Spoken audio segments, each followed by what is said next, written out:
Workers, when did a new employee cause a mass firing / quitting among the other staff?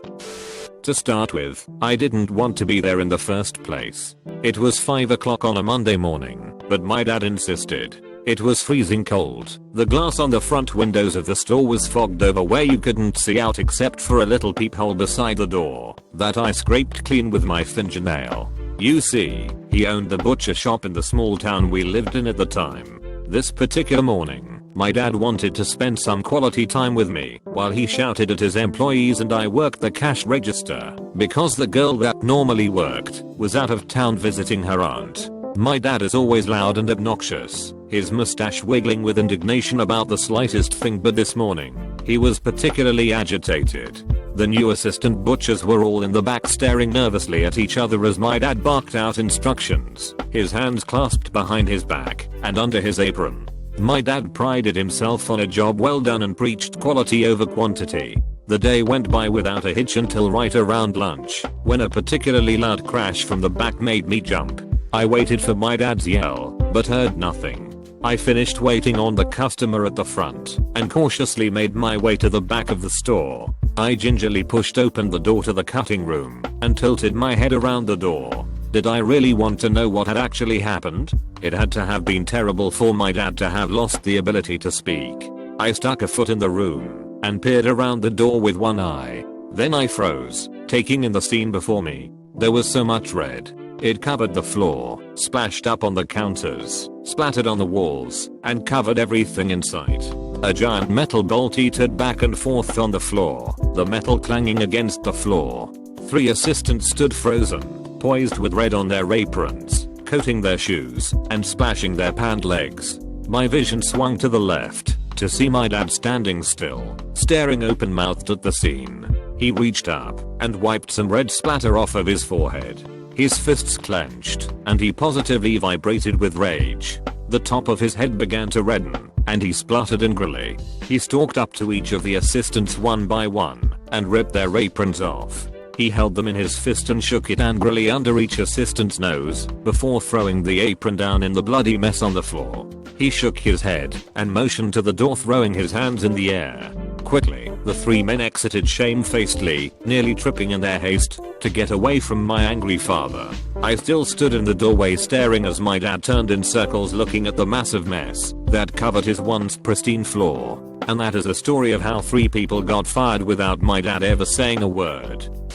I had been working at the restaurant a while. 4 months into my job as a hostess, I was pretty settled in the routine of the place. The work was fairly easy, the people were nice to work with, and I had really nice hours. We had 2 managers. They were lovely managers. As long as you did your job, they wouldn't bother you. That was until the new manager came along. We will call him John. John was an older man, balding, and with the biggest chip on his shoulder. His pants hung low, inciting comments from customers on occasion. He also talked really fast and hated repeating himself. Whenever the restaurant gets new blood, everybody is wary of the person for a little, while until the newbie proves himself to be competent. John walked around like he was king of the restaurant and liked to tell everyone how to do their job. He was cocky to the point of annoyance and possibly the worst communicator in history. One night, we were particularly busy and understaffed. Instead of calling in more servers, John insisted we'll work harder.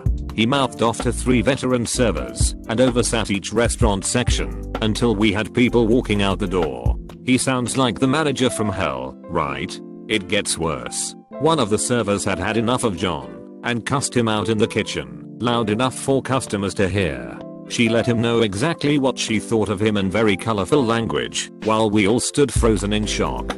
After bursting into tears and screaming some more, she calmly returned to her tables, apologized, and continued with her service. Later that evening, John called the waitress into the manager's office where he rebuked her actions and told her she should be fired.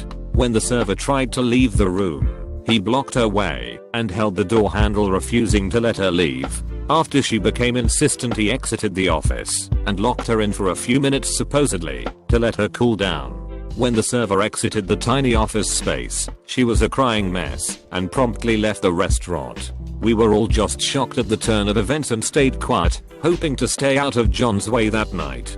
The next day, the server was back, and she talked to our other manager, telling them the situation, and apologizing for her indiscreetness, but also condemning John's behavior. Our other managers were shocked and angry and called John in to talk to him. In the end, the server turned in her 2 weeks notice when the other managers decided not to fire John. She insisted she would not work with such a horrible person. She served out her 2 weeks and left. 2 days later, John was arrested on assault charges and was fired. It was snowing lightly the day it happened. I worked in the coffee shop next door to the ski lift. I will leave the location unnamed for obvious reasons. Every day, I would take coffee into the ski lift operators and chat with them a bit. One day, something really bizarre happened. The chief ski lift operator went missing. The other ski lift operators told me this story and laughed about it, but it was no joke. Don, as we will call him, was the main ski lift operator on one Saturday morning. He was a young guy, presumably with money, and he was good looking enough that all the girls flirted with him. One girl in particular, we will call her Daisy, frequented the ski lift quite often, and every time she rode the lift, Don would flirt with her, and sometimes even ride up with her, if her accompanying seat was empty. The other guy on duty would normally cover for him. This particular day, Don had the keys to the ski lift in his pocket. Daisy and he flirted like they usually did, and he hopped on the lift with her to ride up, while his partner operated the lift from the bottom. Halfway up the mountain, Don and Daisy were heavy into their conversation when the ski lift stopped. At first they thought nothing of it, but then 10 minutes passed, Daisy was getting cold, and Don was panicking about being caught by his boss. Down on the ground, at the bottom of the ski lift, things were getting complicated. Don's partner was having some manual difficulties. The ski lift needed to be restarted from inside the control box. This would have posed no problem, except Don had one of the only 2 keys to the control box. He was suspended in the air with no way to get down, and his boss had the other key. His partner on the ground was panicking. He didn't want to lose his job, and he didn't want to make Don lose his either, but there were several passengers stuck on the ski lift, and unless he figured out something quickly, he was surely going to be fired. In the air, Don was waiting for his partner to figure something out. Luckily, it was the end of Don's partner's shift, and the 2 other guys that were supposed to be relieving them showed up, just as Don's partner was about to take an axe to the control box. They quickly stopped him, and one of them called the boss. 30 minutes later the boss showed up, furious because 15 people had been stuck up in the air for almost an hour at this point. He produced the key and opened the box, restarting the ski lift and operating it himself. Don said goodbye to Daisy at the top and began the slow descent back down. Once he hit the ground, the boss strode up to him and held out his hand.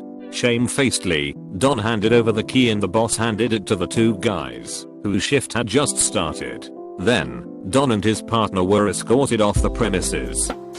I worked at a business for a number of years as a manager, and I was transferred one day to a new store. No one knew me, and I had no respect given to me by my new employees. 1 month in, I was working one day and I watched 2 of my employees whispering to each other before noticing me and quickly hurrying away.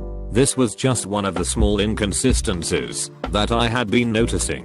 Another month passed, and inconsistencies were beginning to become consistently inconsistent. I do not know if they thought me stupid or hoped I would not catch on, but I did. I had made a list and catalogued every incident that warranted suspicion.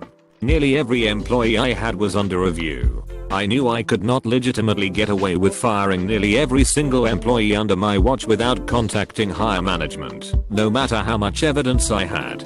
So I did. I took all the data I had collected and presented it to my boss and let him know that if he didn't do something soon he was going to be robbed blind. Every single employee under me was stealing from the store. After much debate, my manager agreed that we had to do what was necessary to keep the store in business. I returned to my store and for the next few days acted like nothing had happened. I called a meeting and discussed the money issue, stating that someone was stealing from the store, hoping that someone would speak up and I wouldn't have to fire them. But no one did. The next day, my manager arrived at the store. When he walked in, I noticed a lot of nervous glances and a few glares my way. I simply shrugged them off. I had given them a chance, and they hadn't taken it. He took them all into the office and I followed, standing by the door casually as he told them all what I had found. There were several explosive moments and even one where one of the ladies tried to attack me. One of her friends pulled her back and they calmed her down while still shooting hateful looks at me. I felt bad, but if I had just continued to stand by and let them get away with what they were doing, I would have lost my job too because the store would have had to close. As it is, nearly every single person under my management was replaced, and I had to interview and hire new people. The moral of the story is to not steal or cheat your job out of money. Don't bite the hand that feeds you. It was a warm summer day. The sun was shining brightly outside, and the birds were chirping. In the small town where I lived, jobs were few and far between. So for one summer, my senior year, I worked at an insurance company. My aunt got me a job there. She was the head insurance agent and office manager. My job was to file papers, because the office hadn't gone digital yet, and probably never will. I had to sort, organize, and file tons of data and files every day. Everyone in the office was friends of a sort. We all got along, but my aunt was kind of like the general in command of all of us. She acted like we were her soldiers, with guidelines we had to follow. One specific day, she and one of my coworkers got into a little spat. My aunt is planning on retiring eventually, and the coworker that she fought with is the one planning on taking my aunt's job. My aunt is very old-fashioned and is not computer literate at all. Because of this, the whole filing system of the agency is out of date. Well, my aunt and coworker got into it one day, files got lost, and my aunt blamed my coworker for trying to take shortcuts. The coworker was adamant that shortcuts needed to be taken because doing things the way my aunt was doing was taking 15 years. I found the lost file, but before I had a chance to show it to them, my aunt had accused my coworker of unladylike behavior. I turned around, and they were squared off like two cowboys in a western street. Me and the third coworker were simply staring, waiting to see what would happen. It wasn't the first time these two had butted heads and the other coworker, and I practically ate popcorn and watched the scene unfold. My aunt sat in her desk chair, her legs primly crossed, and her skirt pulled modestly over her knees. The other coworker had her hands on her hips going at it. Then, all of a sudden, the door opened, and in walked the agency's boss. The two arguing looked up startled at me, and the third coworker nearly choked on our surprise. The agency boss looked aggravated, and he motioned them into his office telling them, if they couldn't agree to disagree and behave like civilized individuals then something would have to be done. Minutes later, both women walked out of the office, and stalked to their desks, gathering their belongings. As they exited the building, the head manager walked out of the office and grinned. We looked at him questioningly, and he explained that he had fired them. Immediately I started to panic, thinking my job was in jeopardy, but then he turned around and said he was rehiring them tomorrow, they just didn't know it. Me and the third coworker started laughing as he exited the building. The very next day, my aunt and other coworker made their way back into the building and sat grumpily at their desks. They didn't talk to each other for a week.